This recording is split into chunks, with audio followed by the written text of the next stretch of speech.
The first facts to be presented are brutal. On Wednesday, February 20th, 1974, on the eve of the traditional opening of Carnival, a young woman of 27 leaves her apartment in a certain city at about 6:45 p.m. to attend a dance at a private home.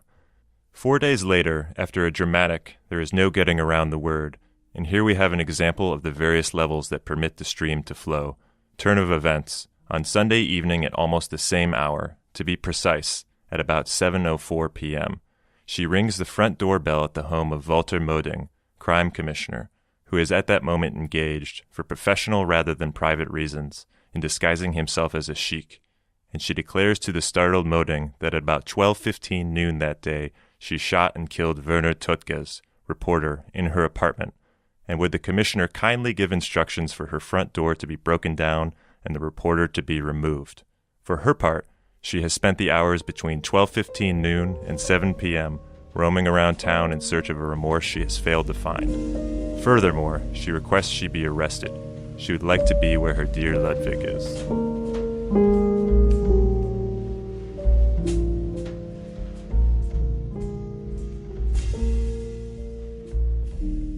Welcome to another episode of the Books of Some Substance podcast. This is David. And this is Nick. And joining us today is book club member Johanna. Hi, everyone. Thanks for having me. Thanks for joining. So today we're talking about Heinrich Böll's The Lost Honor of Katharina Blum, or How Violence Develops and Where It Can Lead. So I guess we'll kind of start with Johanna, but this book kind of summarizing a lot of kind of the post-war tensions in Germany also feels kind of like remarkably current with, today's sort of tabloid everything that we're experiencing right now in current society. So kind of curious, your first impressions, Johanna, of both like how this book fits in to current days and how it lines up with, some of the European history behind this. Well, the first time that I read the book, I was like 15 and it was assigned reading at school. So, and the German title is Die verlorene Ehre der Katharina Blum, wie Gewalt entsteht und wohin sie führen kann. And the first time that I read the book, I was way too young to understand actually what was going on in sense of the themes that were discussed in the book. So I reread it, and it's kind of a chilling book in regards to that it became really contemporary again, right? Because Heinrich Böll is kind of a forgotten author, although he's the first German author after the Second World War that got a Nobel Prize, a literary Nobel Prize. And then, with this whole, within this context of fake news and everything that we're experiencing right now, like the media climate, it just becomes really, really contemporary again. So, it's a chilling narrative of how human dignity gets violated. Yeah, it's super unsettling. Like, actually, I read this on a beach and, kind of didn't have a good time in a way.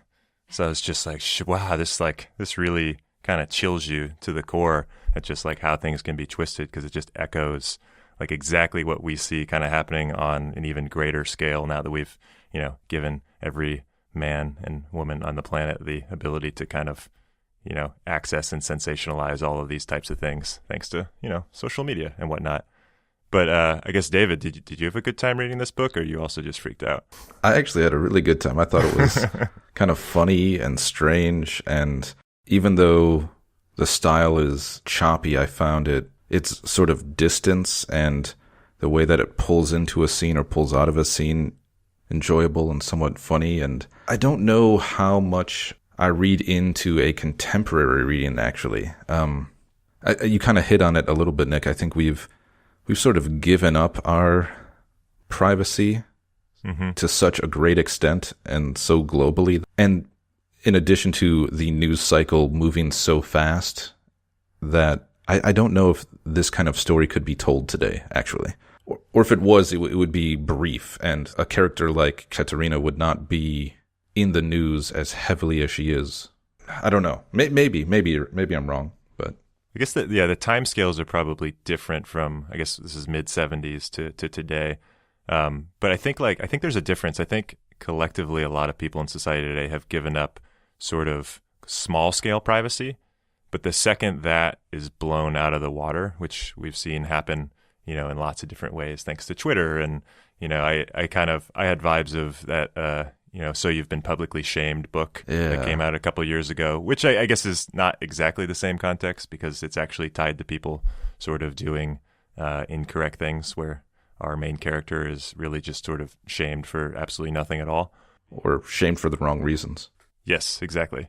So like the mechanisms we put in place, I think, can very quickly shift between this sort of comfortable, limited privacy to absolutely zero privacy.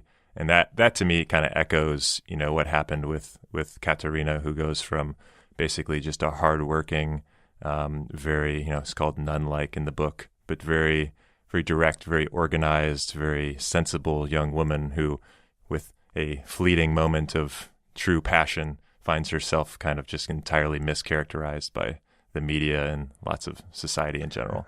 Yeah. Yeah, I agree. I would say that, and how kind of comfortable the public is with this inadequate reporting and just like misquoting of interviews. And yeah, I thought that was very kind of disturbing. Yes, that is the most disturbing part. And that is what I think you see throughout history, is how comfortable people are accepting unverified, quote unquote, facts in the news. Yeah, well, it's kind of like they're written for what you want to hear, because you want to hear the most extreme things. And she even makes a quote in the book where I think people are trying to console her by showing examples of more accurate reporting. And she goes, "Oh, but everyone I know only reads this tabloid." Basically, it's the equivalent of, your BuzzFeed articles, just like everything is positioned. This is the original clickbait, And that's the stuff that we want to hear because it sort of confirms our like biases that both like allow us to judge other people, but also like let us feel more comfortable with ourselves. Because whatever the thing is that you're screwing up on, you're not, in the case of, Katharina's portrayal, you are not a floozy who is, sexually involved with criminals and aiding their escape and sort of an enemy of the state and, interacting with the Reds. Yeah. Like you're not that bad, right? The thing you've done is just like, it's not that bad. So I think there's human nature that we love to be like, shown these tales. Salivating over the salacious details. You're like, wow, oh my God, who would have known that this prim and proper girl is deep down a mole. And she's attracted to the dark side and she's always been. And she's attractive, so it makes it even more. Yeah. Floozy. Yeah, unbelievable. So now that we've finished judging her as well. And there's also, this shows up in a couple of Böll's novels of just like being critical of the double role given to women in like post-war Germany, as there's the balance between kind of the free love movement versus the more conservatives, and everyone having to kind of walk that line where on either side, there's judgment. And I think he characterizes that pretty well, just with the example of, yes, you're supposed to be a sexual object, but the second you actually act on it, we're going to portray you in this certain way. So good luck with that. And so I think that, really hasn't changed either, right? It's the same with, we love to see attractive people on Instagram, but we also, judge them for being a certain thing, because portraying yourself as a sex object or being okay with that is somehow also dirty, even though we also want it. So I think he's putting that together early. It's just in the sense of Katharina in the book, the title says the lost honor of her. This is already like rooted in her, or like in Christianity and the idea of being chaste, right? So Katharina Blum is not an Instagram influencer, quite the opposite, Not yet. Not yet. She might become one. But the way she gets stylized by the Zeitung or the Bild Zeitung is just that she's this kind of lascivious lady who works as a housekeeper by day and has this kind of double life by night, helping murder suspects. Is the better comparison perhaps, let me make sure I get her name right, Amanda Knox? Oh, Foxy Knoxy. Right? Yeah. Maybe that's the modern day example of the, like you said, the double life that suddenly comes out that is too juicy to not be amplified and over-reported in every direction. I don't know who that is. So she was an American like exchange student in Italy, and there was. I'm obviously just going to summarize it in a tabloid fashion because that's how it's represented, and we're not, we can't really reverse things.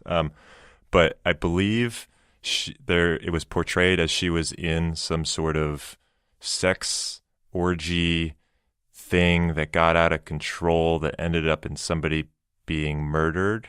Yeah, it was basically a threesome. Yeah, with her and her friend and her boyfriend friend's boyfriend. Or okay, yeah, let's call him Luigi. Yes. Okay. Nailed it.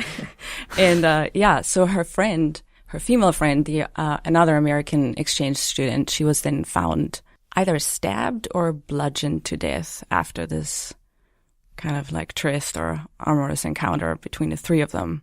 And then Foxy Noxy turned out was actually the one who killed her, or actually told Luigi to kill her because of course, sexual jealousy. Right. Because that's what happens in threesomes. Yeah. Anyway, so that's the backstory on. Well, I guess we'll stick with Foxy Noxy. Yeah, it's certainly catchy. Yeah. Foxy Noxy has a TMZ show now. Like the actual person, or it's like a. Yeah, she really? had one. Yeah. So you're saying she published a book? She got out fine. She got out okay? Fine. Yeah. Okay. Yeah, mistrial. She sat in. She was imprisoned, and then she got out a couple of years later because of a mistrial. Oh, well, there you go. So all works out in the end. By the early to mid '80s, Katarina's going to have her own talk show in West Germany. Yeah. That's true. All right, there you go. Now that we've taken the book critical of tabloid things and just turned our discussion into a rehashing of current tabloids, I don't know. I guess David, you kind of like mentioned earlier, sort of the choppiness of this narrative and whatnot. I'm kind of curious if you'd comment a little bit more on that. Yeah, so I haven't read any of his other works, but this certainly at least mirrors or reflects a sort of journalistic reportage. Yeah, his style, I mean, it's written in, what is it, the first person, occasionally plural, like referring to we or us, as if like we're in this together, reading this sort of confidential report. Mm-hmm. And the style, yeah, it's very choppy. It jumps around in time, in location. There's no interiority in the characters. You never really get a sense of what a character is thinking or feeling.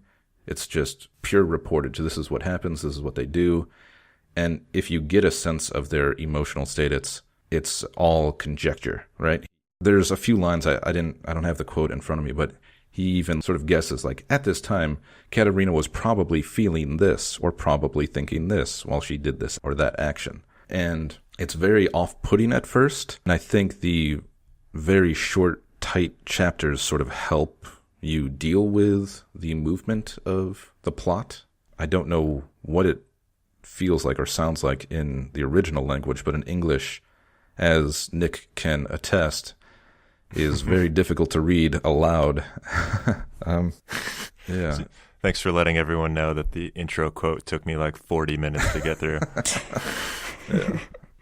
Yeah, I don't know. I haven't read the English translation, so I was kind of hoping that the English translation did maybe a better job of glossing some things over in terms of style and choppiness. And but I guess that's just part of what Böll wanted to achieve, right? So this kind of deconstructed way of telling the story where we would jump in time and in place, and we never really get to see, the character themselves. So having said that, since I read the book in German, I have, I think, nothing good to say about the style. Although, it's like the language is accurate and concise. It's like really journalistic and in the sense, the kind of high-class journalism. And the themes are relevant and brilliant. So he's ironic and he's an excellent moralist. And yet the style is stilted. I find the prose really tedious and hard to get through. It makes me not really care about the characters, more about the circumstances and the bigger theme of the book. So, although, it can be funny at times, that I will say. I think I'm going to, I guess, maybe go against the grain and say that I love the style. And I came across a quote by Borges that I think kind of summarizes sort of what my impression of what his goal was doing. And so the quote is, "What tiresome and laborious folly it is to write lengthy tomes, to expound in 500 pages on an idea that one could easily propound orally in a few minutes. Better is pretending that the books exist already and offering a summary or commentary." And I think that's kind of, like you said, deconstructed, right? And to me, it's almost like somewhat witty technical documentation. And this book came after Group Portrait with Lady, so that was a couple of years prior. And that one, and I guess I just read a quote about 500 pages being too long, but that one literally is like 500 pages of this style, even more to the extreme. It's really just a collection of all of these accounts, and they're just so unbelievably detailed, but there's kind of like this buried wit in it. And like, so Lost Honor to me is actually almost like the pop version of that. And I just liked when he rolls in kind of these details of, I think of those like the small man, the small person, whether it's Katharina's like love of just driving for multiple hours in rainy evenings because quite simply she's bored and she likes it.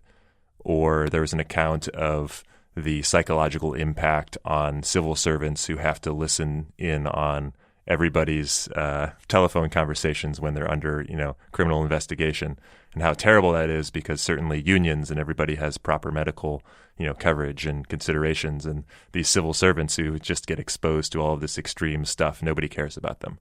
So he kind of goes off into these like detailed tangents that, like I said, it's kind of like this document, and it's not developing a character. It's sort of developing the context around the character. Yes. And I think that allows him to do some things that maybe is his goal, but maybe it also just sort of fit in. So he's sort of building out this narrative of sort of society's view on a woman, which is, again, similar to Group Portrait with Lady. And I think it allows him to get around not having to dive into writing the female character, which has some pitfalls. I think that's like a common thing in a lot of literature, is the standard male writer trying to, write as a woman. So it allows him to comment on some of the things that he feels while also not falling into the trap of poorly writing a female character. And I sort of wonder if he had that in mind as he was piecing these together. There's one scene in particular that hits almost everything you just pointed out. The style, the writing of Katharina as a woman, the sort of contextual characterization, and it's when she's first being interrogated. I think it's chapter 18. Let me look real quick. When they start arguing about the definition of amorous or advances, the word gracious versus kind. It's really funny. Do you have it? Yeah, I can read it. So the prolonged nature of the interrogation was explained by the fact that Katharina Blum was remarkably meticulous in checking the entire wording and in having every sentence read aloud to her as it was committed to the record. For example, the advances mentioned in the foregoing paragraph were first recorded as amorous, the original wording being that the gentleman became amorous, which Katharina Blum indignantly rejected. A regular argument as to definition ensued between her and the public prosecutors, between her and Beisman, with Katharina asserting that becoming amorous implied reciprocity, whereas advances were a one-sided affair, which they had invariably been. So, yeah, that's kind of your point, right? Where she's so into her own documentation of her own language that it kind of allowable to like tie all of those things together.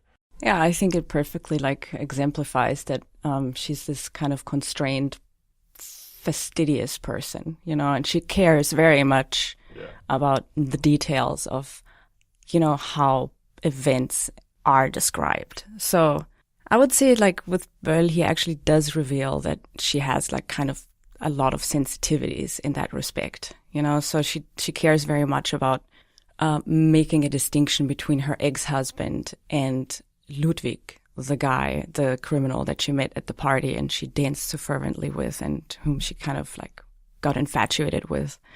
where she said he was tender and his advances were motivated by taking her wishes into regard, and he showed like a genuine interest in her, whereas she compares that to her ex-husband, whose advances she basically just experienced as being intrusive and imposing. So, and she makes a real big point in her, you know, with the dude who's doing the protocol in her interrogation, that she said there's a difference between tender and intrusive. Yeah, I guess that's just like revealing that all of these like obscene remarks that Beitzmänner and Haag make throughout these like interrogations, and when they talk to her, that she's very much upset by this.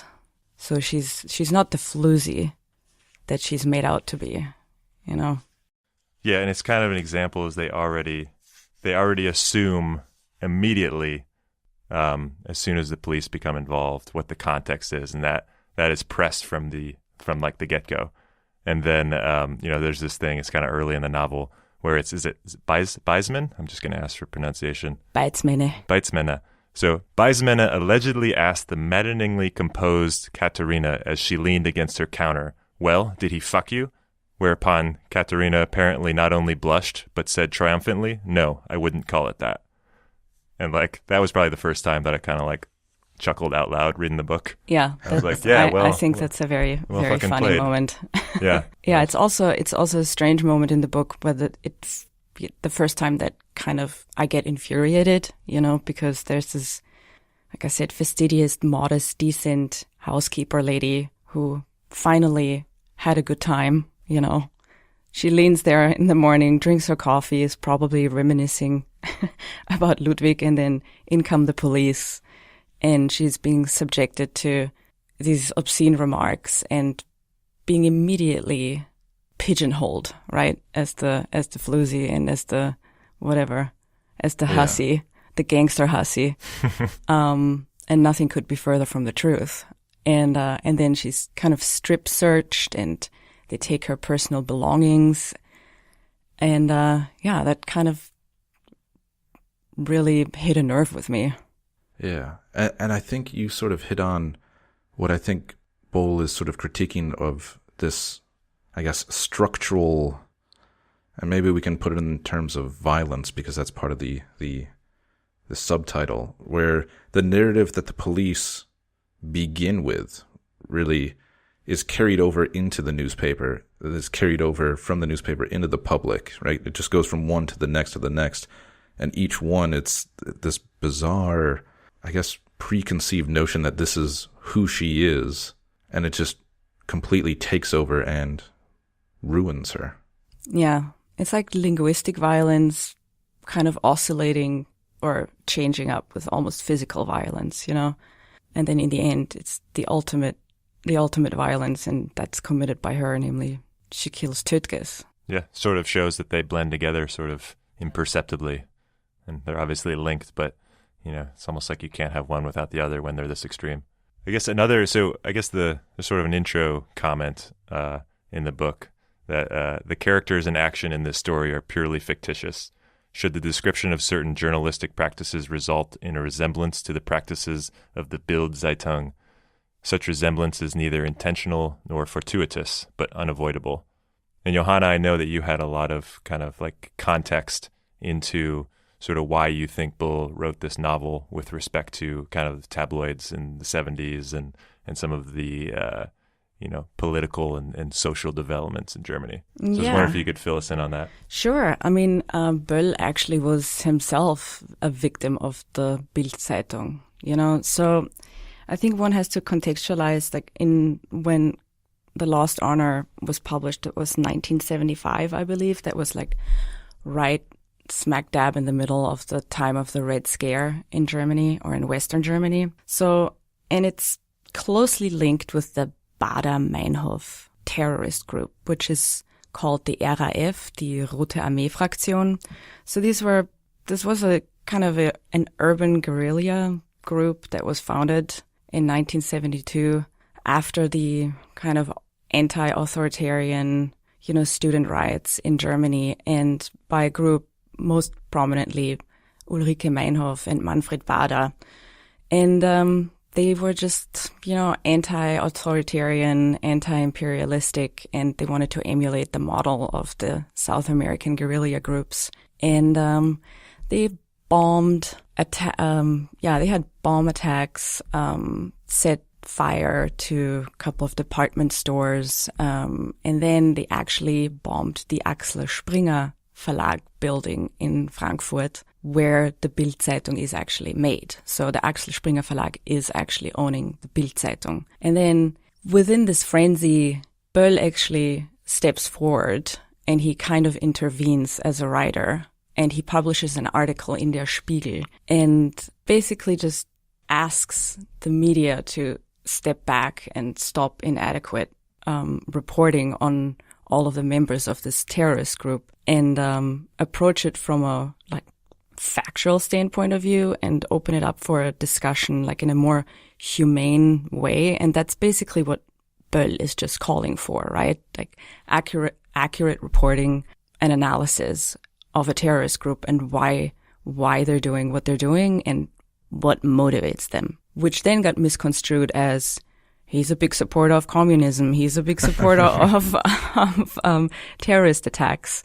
So, and he just got completely victimized by the Bild Zeitung and other media outlets that were owned by the Axel Springer Verlag. So he himself had firsthand experience what it meant to be attacked and defamed in public by a media outlet that you cannot control.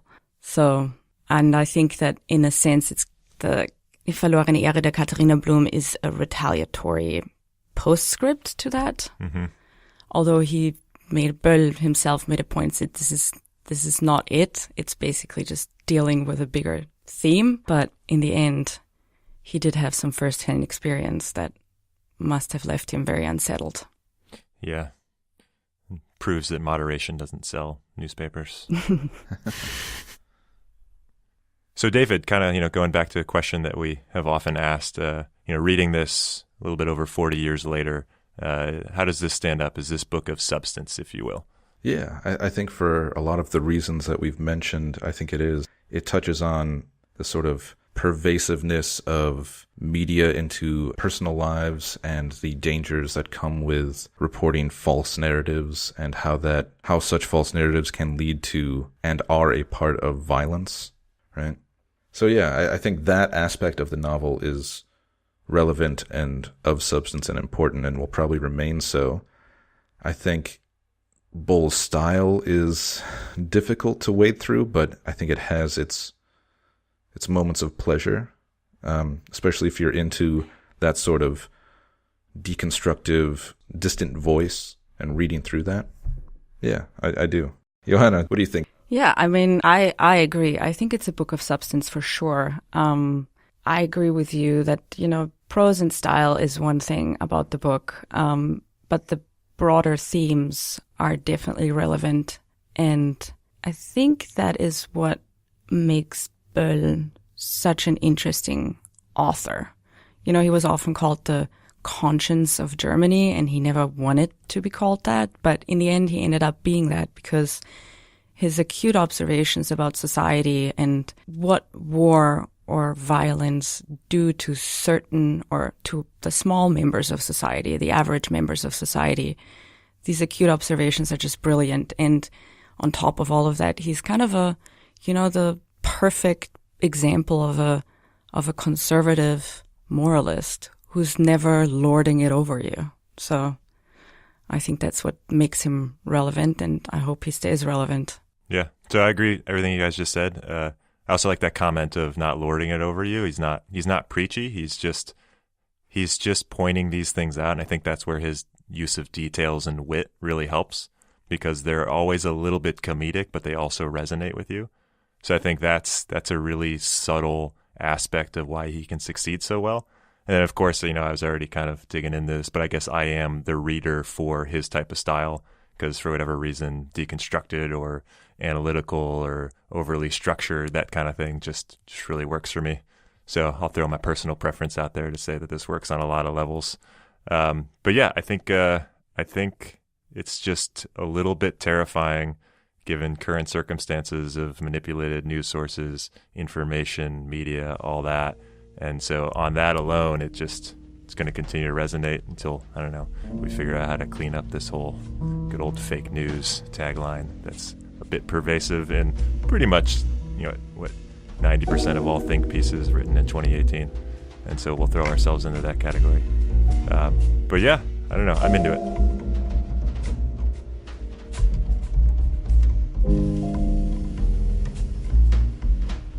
Thanks for listening, everybody. Check us out on Twitter and Instagram at booksofsubstance. You can find us online at booksofsomesubstance.com. As always, rate us on iTunes or wherever you happen to listen. That always helps, and we will see you next time. Peace.